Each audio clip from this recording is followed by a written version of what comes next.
Hi, I'm Dr. Anurag Mathur. I'm specialist ophthalmologist at Aster Medical Complex, Bardubai. Today I'm going to talk to you about conjunctivitis or pink eyes as they are widely known as. Conjunctivitis is nothing but the inflammation of the outermost coat of the eyes, that is conjunctiva. And when this coat becomes red and inflamed, your eye starts looking like red and pink. That's why it is called as pink eyes. There could be many causes of conjunctivitis. It can be broadly classified into infective and non-infective causes. Infective causes includes viral and bacterial infection, whereas non-infective causes includes allergy, dry eyes, mechanical irritation, exposure to toxic material, and some inherent cause of redness in the eyes. Now coming to the most common cause of conjunctivitis, it is viral conjunctivitis.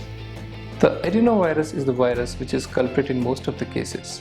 Adenovirus is a very common virus which can affect a human being in many ways. The most common ways of infection by adenovirus is either epidemic keratoconjunctivitis or pharyngoconjunctival fever. Epidemic keratoconjunctivitis is named so because it can go to epidemic proportions. It can spread very easily from one person to another person. The most common mode of infection is a close contact with a person who is already infected with adenovirus infection. The most common presentation of epidemic keratoconjunctivitis is where patient presents with red eye, swollen eyelids, watering, foreign body sensation, and mild myalgia or fever-like sensation.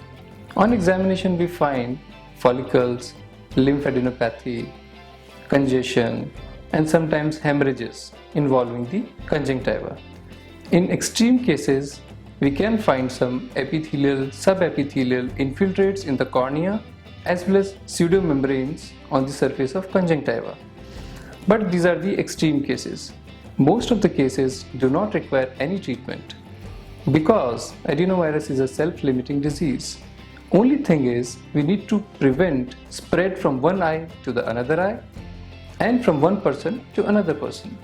That can be done by maintaining a high level of hygiene.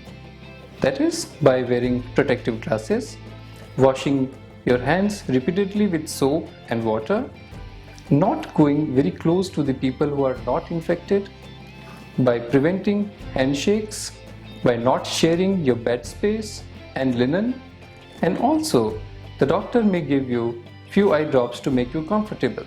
Yes, in extreme cases where you have corneal infection as well as membrane formation, we may have to do a slight removal of the membrane with use of topical steroids, but these cases are not very common. The second most common form of adenovirus infection is pharyngoconjunctival fever, which is more commonly seen in children. This infection happens when the kids they stay together, especially in kindergartens or in the schools, and it spreads by close contact. The difference between epidemic keratoconjunctivitis and pharyngoconjunctival fever is that this condition is more commonly associated with high grade of fever, pharyngitis, laryngitis, and throat pain. This condition is also self-limiting as other adenoviral infections, so we just have to give symptomatic treatment to the patients and wait for the resolution. To summarize, conjunctivitis is not only nuisance for the individual it affects but also to the community and healthcare providers too, because it affects the masses. So please save yourself and your near and dear ones from this nuisance by adopting healthy habits, maintaining hygiene, and consulting a doctor as soon as you develop earliest symptom of it.